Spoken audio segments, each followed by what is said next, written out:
am I talking like Mrs. Doubtfire?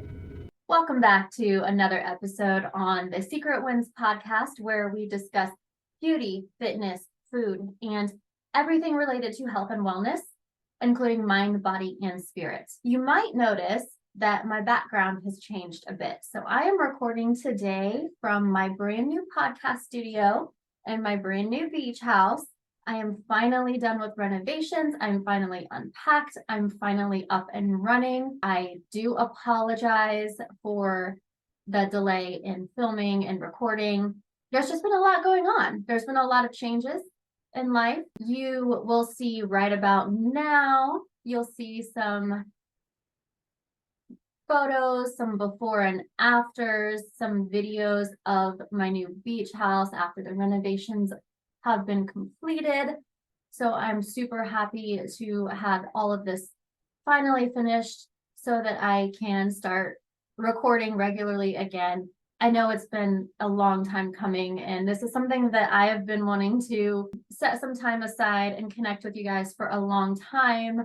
However, it does seem like I've been having this issue lately of, call it lack of free time, right? Time isn't really real, so I'm not sure how I can have not enough of it, but that does seem to be the case. So I do apologize. Full disclosure, I am not a full-time podcaster, so I do have a day job where I'm working about 50 hours a week. So I'm not always going to be right on top of the episodes, but I am definitely going to get more regular about it. So thanks for bearing with me. So you can see in my podcast studio here, I'm just sitting here in my big, what do you call this, swivel chair? So you can see my Secret Wins artwork behind me here. This one over here, further away from me. This is my actual Secret Wins motto. It says, "May happiness come on Secret Wins and surround you forever in the ways of beauty." But these are very sentimental to me. These have been passed down in my family through generations. This one over here, this one says, it's a little bit of a glare. But this one says, "Oh, great spirit, grant that I may not criticize my neighbor until I have walked a mile in his moccasins." That is something that I think we can all try to get better at, right? So. And then over here, if I choose to sit over on this side of the room, this will just give you a little bit of a backdrop of the beautiful Gulf Coast of Florida, the water view. Maybe we'll see some big birds, might even see some dolphins here. So I wanted to give you the full Secret Wins experience. So now that you've had a miniature tour of the Secret Wins podcast studio, let's jump right into today's content. So today I want to talk about all things empath. What is an empath, first of all? You might think of an empath as someone who holds a lot of empathy, and this is accurate, but also not accurate, right? So being an empath is a little bit more than having empathy. It is something that really distinguishes these individuals from others. They're very, very highly sensitive. The main thing that these individuals experience is being able to actually feel the emotions of other people. So you're not just having empathy for someone in a moment, in a specific experience, but you may be walking into a room and actually feeling the emotions of others. Oh, a great big pelican just flew by. I kind of wish I was sitting on the other side of the room so you guys could see that. Oh, there's so many just like gigantic, like predatory birds, dolphins, sharks, all kinds of stuff back here. ADD moment, I got a little bit distracted. So anyway, if you are someone who identifies as an empath, odds are your life experience has been significantly more difficult and intense than the average human being. Being an empath isn't the same as feeling empathy for someone or being temporarily empathetic. The empath's ability to feel what others are feeling goes beyond an understanding and is actually felt as taking those feelings on themselves at a deep emotional level. Some empaths have gone their entire lives struggling with this without knowing what an empath is. Imagine walking into a room and feeling angry without a valid reason. Being an empath can be incredibly overwhelming and confusing. And since the modern Western world science has not fully admitted that this is a real phenomenon, empaths often get labeled incorrectly by psychotherapists, and sometimes they get improperly medicated, which makes their existence unnecessarily more difficult. Here's what our science will admit. Researchers have discovered what they call mirror neurons in the brain, which may help us to mirror the emotions of those we come in contact with.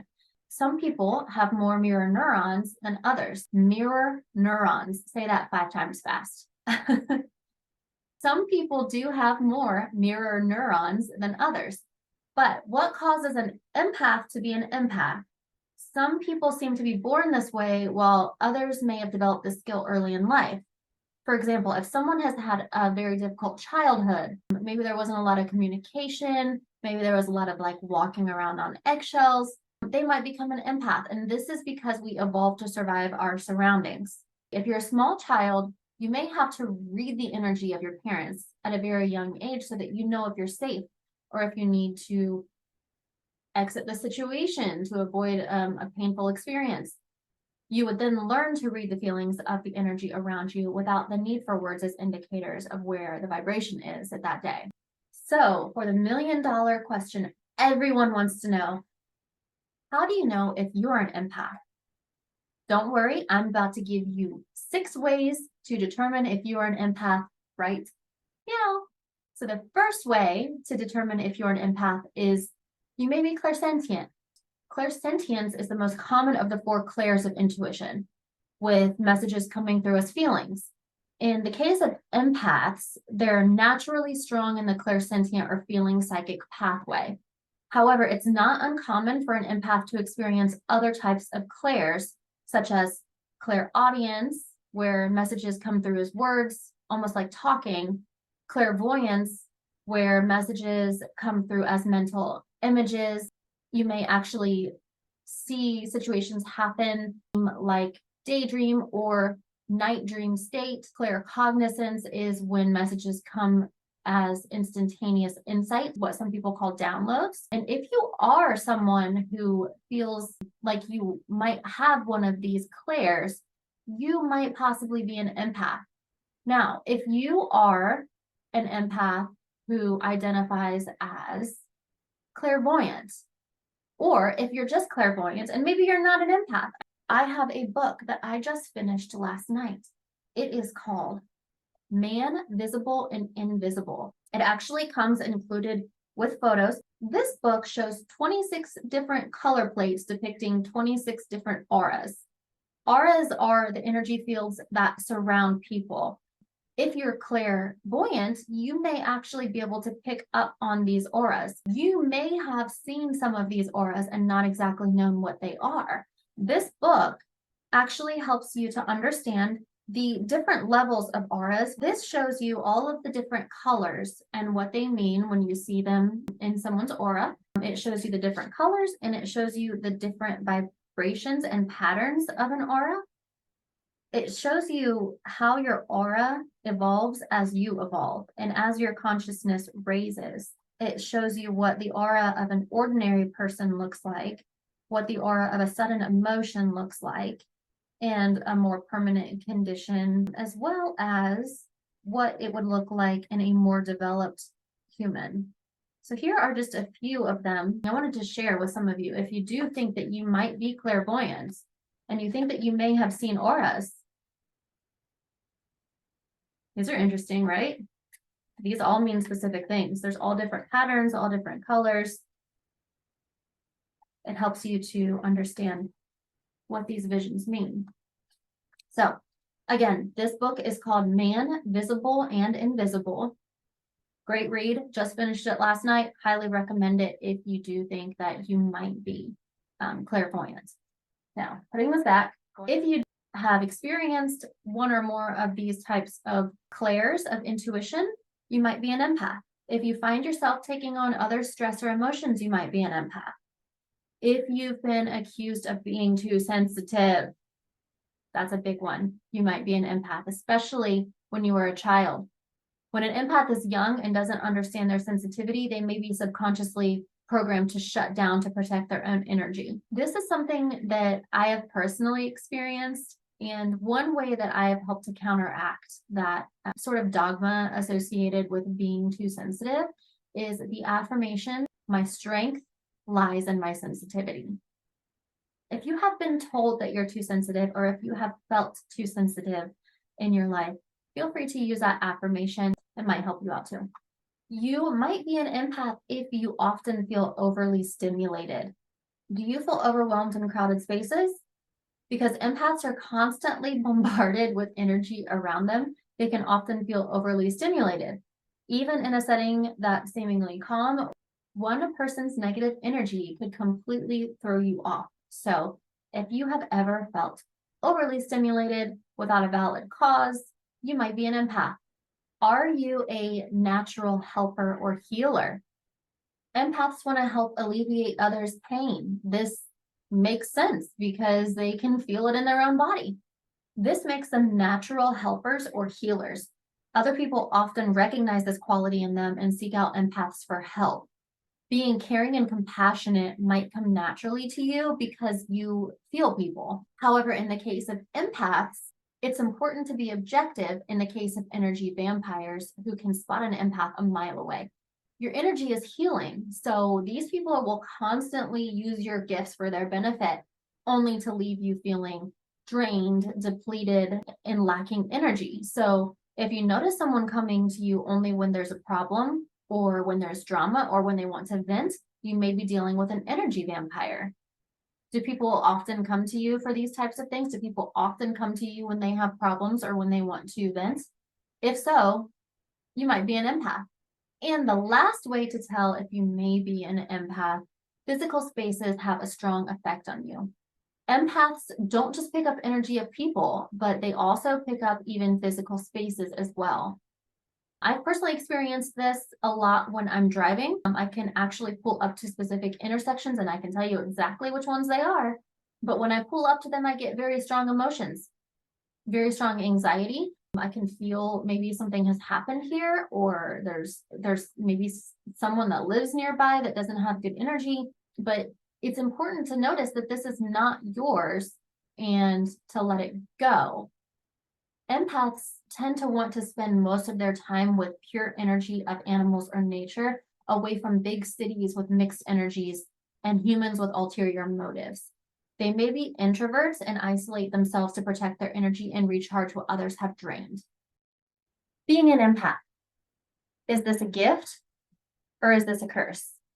It's not very clear, but what this says is superpower or curse, okay? So as with everything, there are pros and cons when it comes to the ability to tap into the feelings and emotions of those around you, obviously, right? So there are some obvious benefits to being an empath. If you're able to tap into the feelings of those around you, you should also be able to better support and care for the people who matter the most to you. So, superpower, helping others.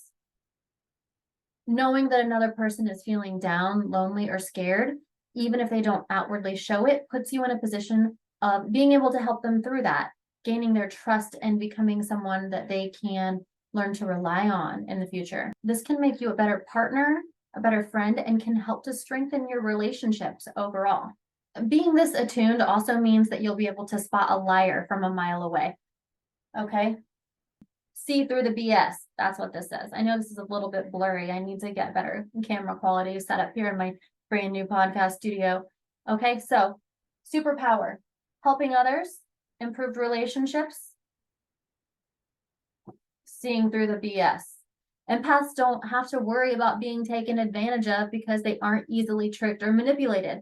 And when they are, it's because they ignored their initial instincts about someone, not because they missed the signs altogether. Of course, there are also some real downfalls when it comes to being this connected to others' emotions. Most literature on empaths suggests they're easily overwhelmed in crowded spaces or at emotionally charged events, like weddings and funerals, because they soak up the emotions of those around them. It's not hard to imagine how quickly that could become exhausting in certain settings. So, is being an empath a curse? Easily overwhelmed? Anxiety. It can also be very difficult for empaths to unwind if they're constantly carrying around the emotions of others. Empaths may struggle with sleep or maintaining their own mental wellness if they don't find a way to balance the outside inputs they're constantly receiving. There may be some people who are uncomfortable with how easily you seem to read them. Not everyone wants to be an open book, and while you may think you are only trying to help, some may find your insights to their feelings and emotions to be a bit invasive and unwelcome. So, recap. Empath 101. Is it a superpower or is it a curse? Superpower. You're helping others. You have great relationships. You see through the bullshit. Curse.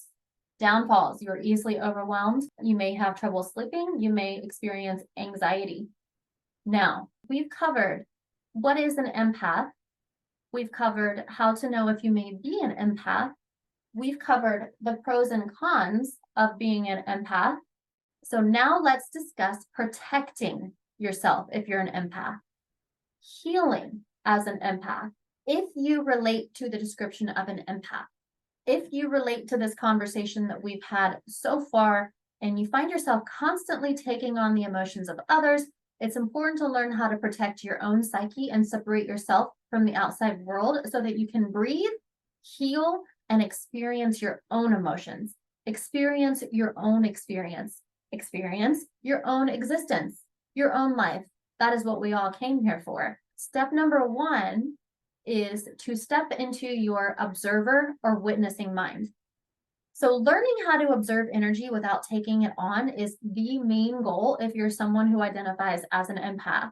You have to constantly ask yourself, is this my thought or someone else's? Or is this my feeling or someone else's? Once you can pinpoint where the energy is coming from, you can visualize a frequency shield right here. This is your frequency shield. Okay, in my little diagram. You can visualize a frequency shield shielding you from that energy. From your bubble, you can observe what is happening without having to feel it. Now, you can observe this frequency shield however you want. It can be a bubble. It can be a guardian barrier. Something that I've been experimenting with lately is envisioning this frequency shield as a shield of outward facing mirrors. So there would be, if this was outward facing mirror, there's a mirror here, here, all the way around you, right? Front, back, side to side, up and down. Every single side of this shield is an outward facing mirror. So that means that if someone is directing an energy or an energetic frequency towards you, it cannot penetrate those mirrors. It just reflects it right back to the person that sent it to you, right? So if someone is sending you anger, here's anger coming at you, boom, ricochets right back. Jealousy, it reflects right back to the person who's trying to send it and therefore does not penetrate your barrier and does not affect you. Another technique that you can try is the flame technique. This is a technique that helps you to feel your own frame as opposed to being in others' frames, right? So the way you do this is it's sort of like a meditation. You would light a candle, or it could be a fireplace, or wherever you might be able to view a flame. And you would stare at the flame, and then you would feel the frame of the flame, and then you would feel yourself in your own body, in your own frame. And then you would feel that separation between yourself and the flame. And that is a way to instill a barrier and feel that separation and come back into your own body and your own energy. Those are all techniques encompassed in stepping into your observer or your witnessing mind. The best way is to just ignore it and be happy. And if you're happy and in your own energy, these negative energies, negative frequencies are less likely to be able to penetrate. But if you are feeling something, then you observe it instead of identifying with it. So it's not yours. You observe it, you focus on your energetic barrier, and you release it and focus on positive, loving vibrations.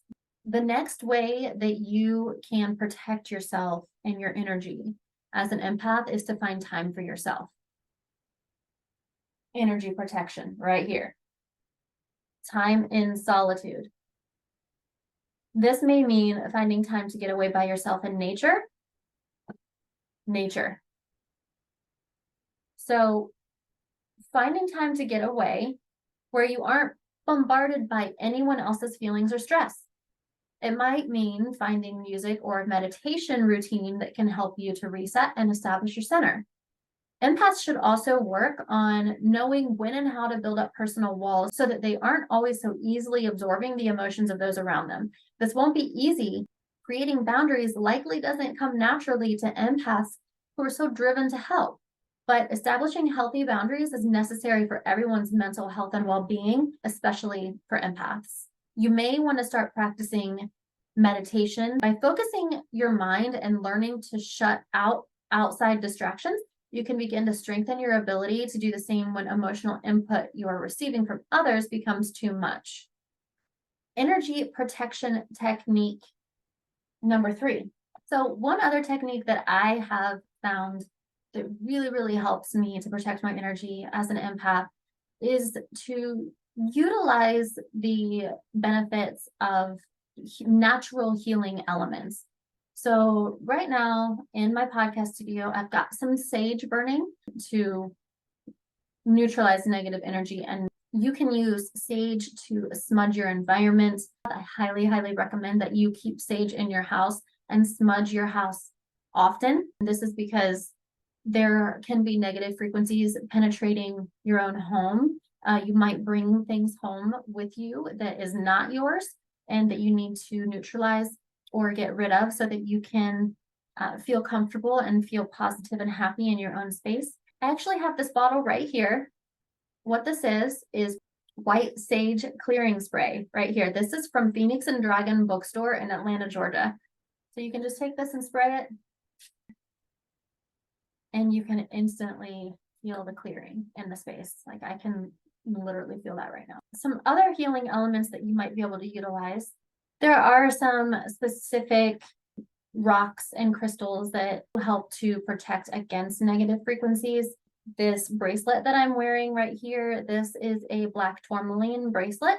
This is a black onyx stone that I have here on my necklace. My ring is also made of black onyx. This is actually magnetic. So healing elements, that is another way that you can help to protect your own natural energetic boundary. Wearing healing elements as jewelry, smudging your home, all of those things can work wonders for empaths. So we've covered so far time in solitude, time in nature, healing elements. Now, the next thing as energetic protection for empaths, be selective with who you spend time with, okay? You'll also likely learn over time that there are certain people you're just better off distancing yourself from, because empaths can soak up the feelings of others. Spending too much time around toxic personalities can feel like poisoning yourself from the inside out. It literally can be damaging to your health, right? That's what disease comes from. Most physical ailments stem from emotional causes. That's why they call it disease, dis-ease, right? It comes from a dis-ease in the emotional mental body. There are some people you just can't help, and some people you're better off staying away from, and that's okay. Recognizing that and honoring your own boundaries is one of the best ways that you can preserve your mental health and wellness. You can learn how to put your empath abilities to good use when you do have the emotional bandwidth to support those you care for and who need it most, but always put your own oxygen mask on first. Otherwise, if your energy isn't balanced, you may be doing more harm to your loved ones than good. Healing as an empath, I have often wondered if, since I'm going to be taking on others' energies anyway, is there a way to actually heal the energy of the person I'm connected with energetically? Quantum physics has shown that we are all connected and all part of the same energy. Quantum physics shows that once two people or two entities are connected, which we all, newsflash, we all are, we all were before we incarnated into these physical bodies. Once two entities are connected, if you separate them, it does not matter how far away they are from each other. If one cell is damaged, the other cell feels it. If one person is hurting, the other person feels it. This is widely demonstrated in the world of quantum physics. So is there a way to actually heal the energy of the person I'm connected with energetically? I believe that this is a gift and an ability for empaths who are willing to learn and willing to experiment with a little discomfort in order to heal the collective for the greater good. One night I was taking a long walk on the beach with my dog, with Milo, and we're walking and I see up ahead someone that's bent over in the water. And as I got closer, I could feel an energy shift. And when I got close enough to see, I realized why. The man that I saw was a homeless man with kyphosis, which is that spinal disorder, which causes a back deformity. It looks like a hump. You could tell that his bones had not formed properly, which not only affected his back, but also the bones in his face had not formed together correctly. So here's this man who has already had an incredibly painful and difficult life, who on top of that looked like had been cast out of society, probably due to his appearance, and maybe that's an assumption, maybe not, but here he is, homeless, washing his clothes in the salt water.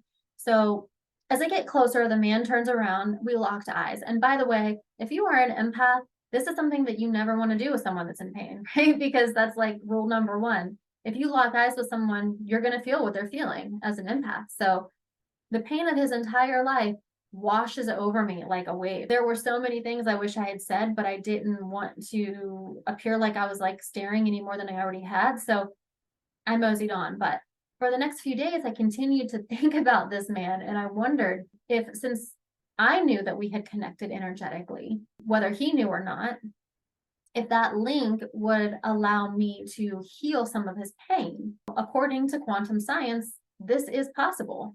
It's called quantum entanglement, right? So here's the technique that I tried. Ho'oponopono.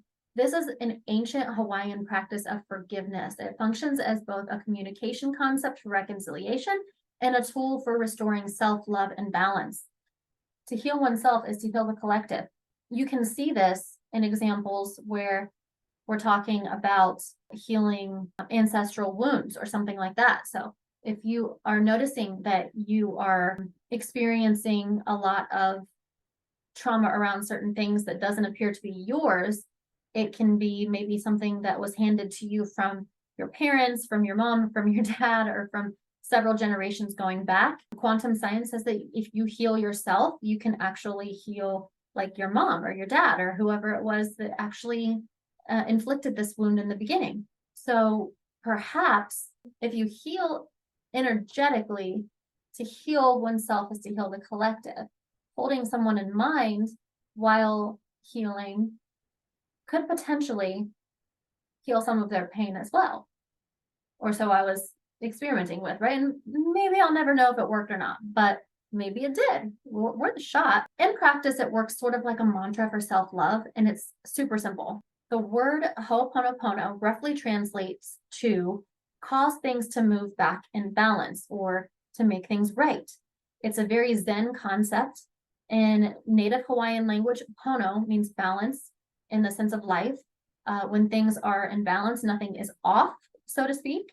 Chanting this prayer over and over is a powerful way to cleanse the body of guilt, shame, haunting memories, ancestral wounds, ill will, bad feelings that keep the mind fixated on negative thoughts.